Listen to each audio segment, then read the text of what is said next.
What's going on, guys? Welcome back to the Third Day Podcast. Yeah, that's the official name that we came up with.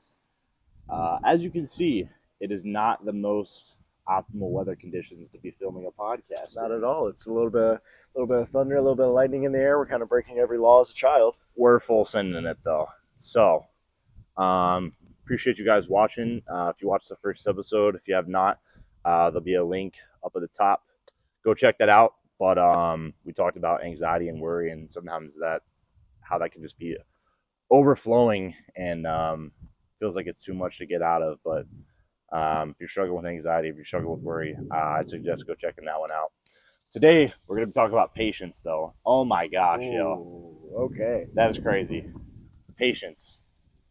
Um, so many people, myself included, if you're a younger person watching, like we're very impatient. We want things instantly. We want that instant gratification. We want these things to just come to us like that. And a lot of the times you have to realize like God is not a God of instant. Most of the time, things just don't happen in an instant. There's times where you have to go through months of trials, months of waiting, but the end result will definitely be worth it. Yeah. It's so powerful and so true. And it's so easy to feel caught up in that emotion of like, God, I'm ready for something different. God, I'm ready for change. I'm ready for this new thing. But, the question is like, is he ready to take you to that next chapter, or does he have something for you right here, right now, and what you're going through? When we were kids, we're going through, elementary, middle school, high school. You got to go through 12 years of school before you graduate, right? And it's like, as kids, we're always like, I'm ready to graduate now. I'm ready to be an adult. But it's like, are you though? Yeah. You have all these seasons and these experiences that you have to go through, all this stuff you have to learn before you're truly ready to get to that stage as an adult. And it's like, how much does that actually apply to our actual adult lives and our spiritual life? Yeah, it's definitely like they say, make sure you don't want to grow up too fast because once you grow up, there's no going back. And I think we have to learn that in the season of waiting, in the season where our faith is being tested, that had to happen. That had to happen for a reason, for us to grow, for us to understand, and to get to know and become dependent on God. Because imagine if everything that we ever wanted, every problem, every issue that we had was just fulfilled in an instant. It would teach us like God is just a puppet. God just, you pull God out of the box when you need something. Oh, you're in trouble. I'll just give God a call, right? And it's not like we can't ask God for our problems to be fixed or ask God for help. Mm-hmm. But I think he makes us truly truly dependent on him in those seasons of waiting, because it truly strengthens our faith. Like in James, it tells us, be patient, brothers and sisters, when you face trials, for you know that your faith is being strengthened, is being tested. And so something I had to realize is like, man, I'm not where I want to be, but I'm not going to be in this stage of waiting for forever. So how can I grow in the waiting stage? How can I become better? How can I become more spiritually in tune with God in the waiting stage? How can I become a better human being in every aspect of my life? Because patience is something that so many people lack, and if you can learn the skill of patience, because it truly is a skill, then you will be successful in anything in life. Amen to that. And what you're saying is like, what can I do now, in this moment of waiting, in this moment of being patient, in this moment of having faith and trusting God. And it's like, faith is the assurance of things unseen, and putting your trust in God. Just think about all the times and all the things that he's came through for you in so many different ways.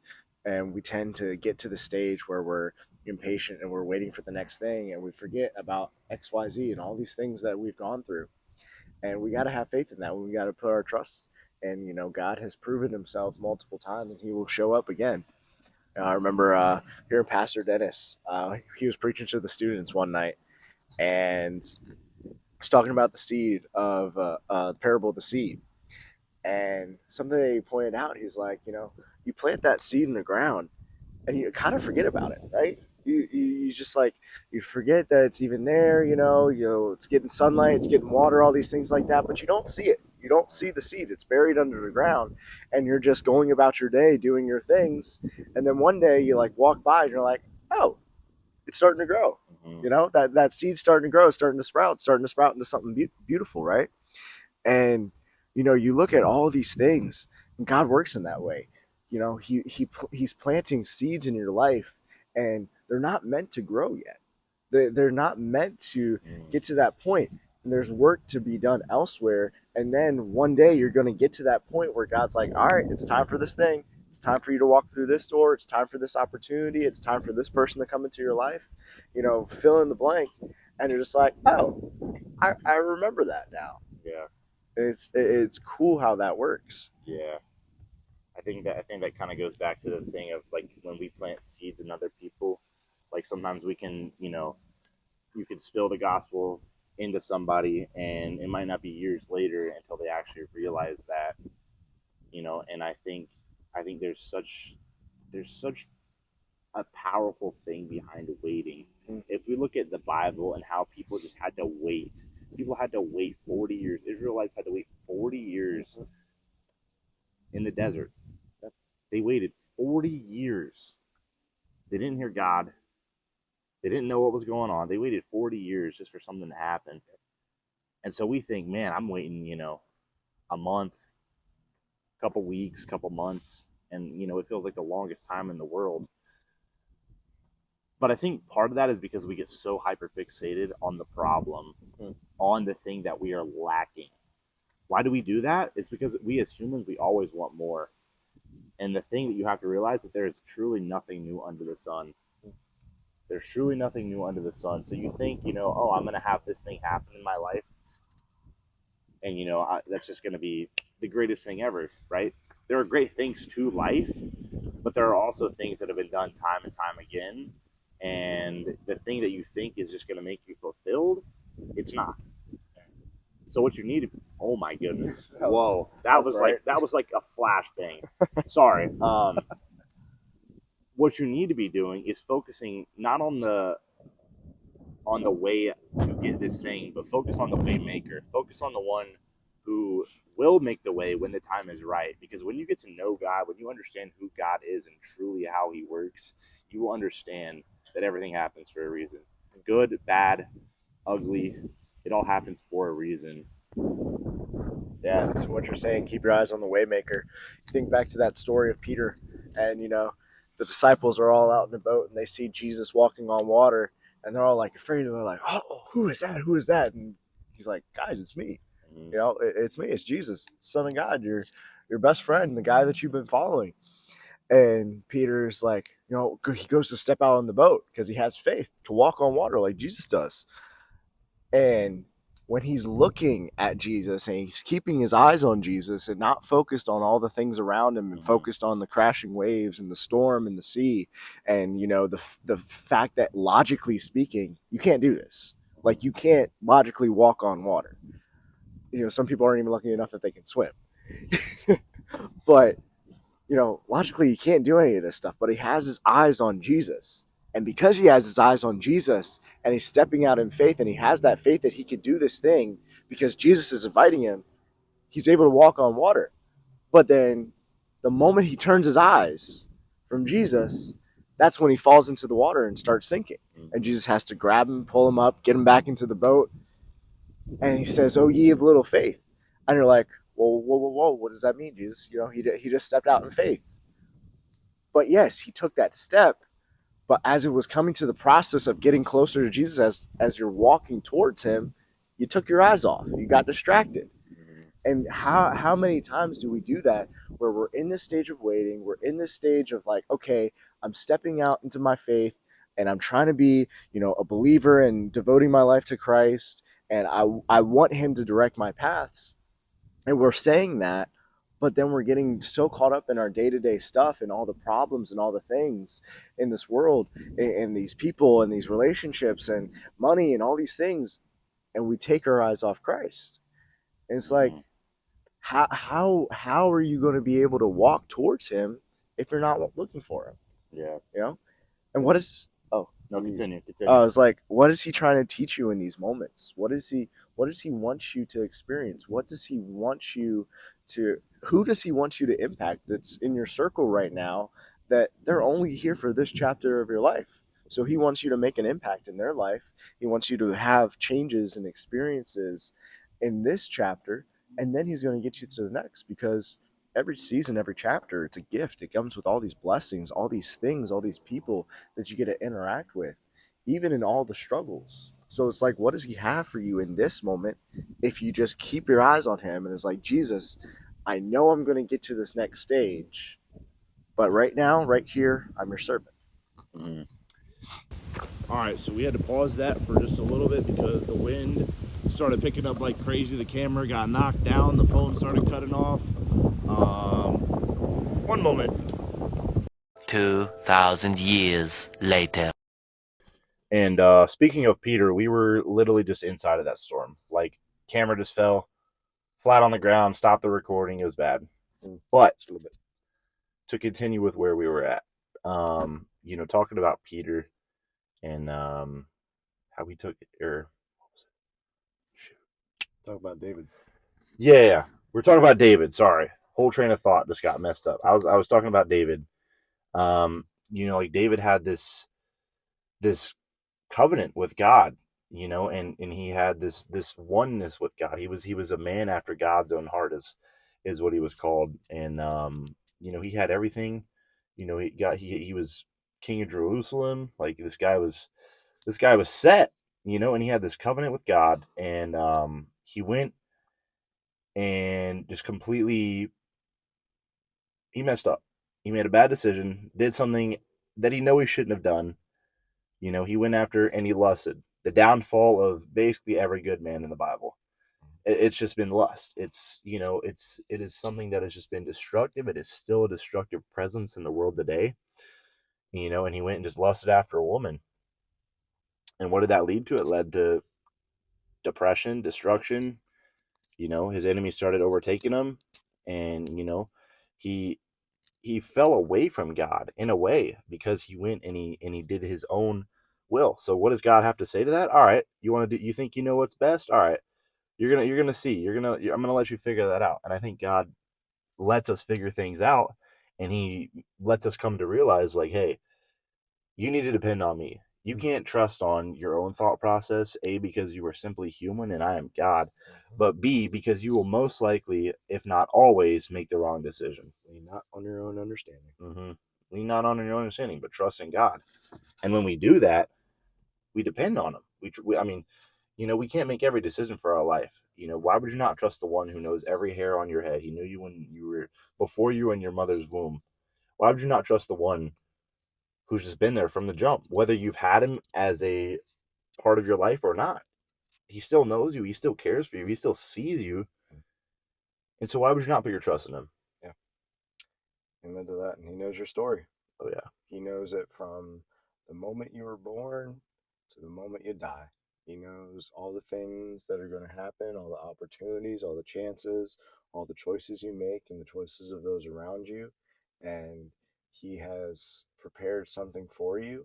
And you may not know what it is yet, and you're not gonna see it all right away. But that's part of the beauty of life, is that you get to experience all the blessings that God has for you as you're making decisions, and as you're choosing to follow him and grow closer to him, and asking God, intertwine me with your will, intertwine me with your spirit, and allow me to just Yo, be with you.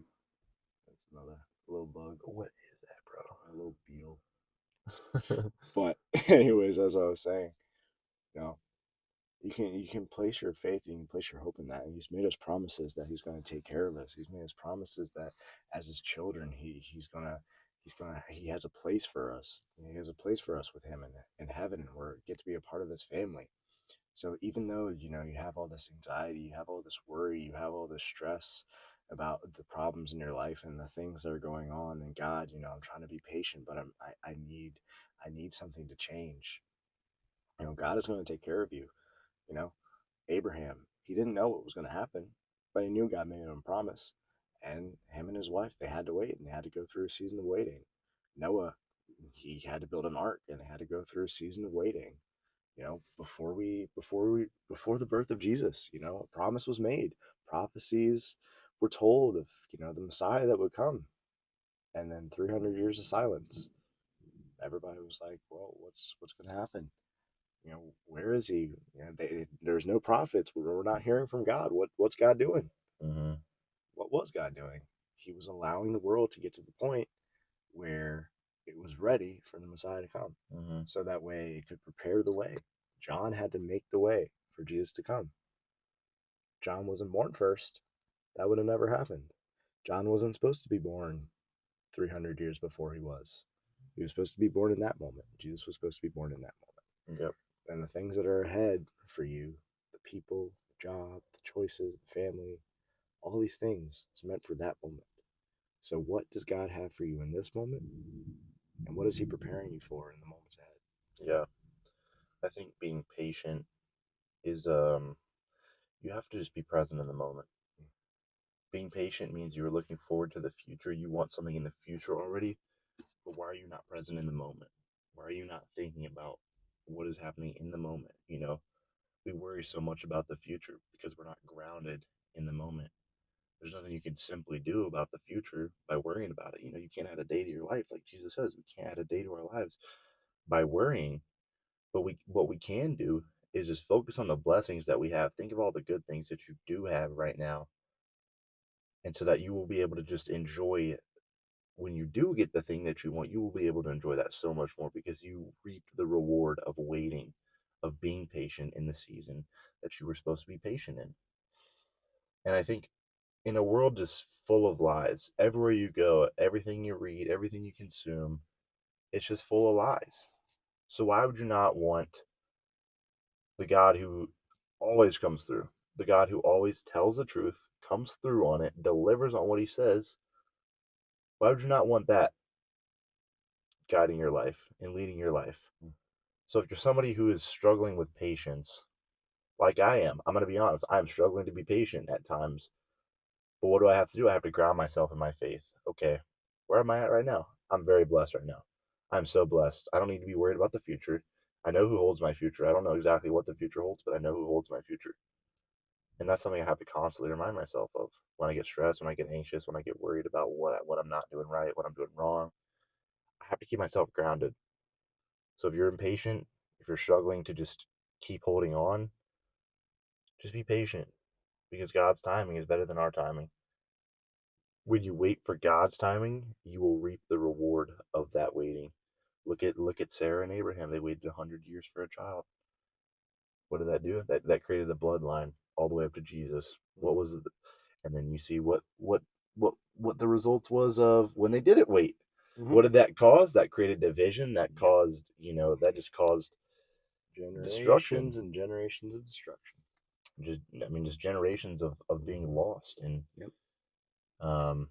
if you never read about that, search up read the story of Abraham and his wife and Ishmael and how that came about.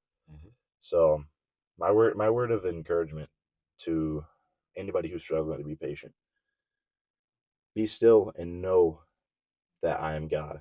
Meditate on that verse. Mm. Just meditate on that verse. When you're meditating on the scripture, you know what's true. Because everything that God says is true. Everything that God says is good. Whether we like it or not, it's all true. So meditate on that.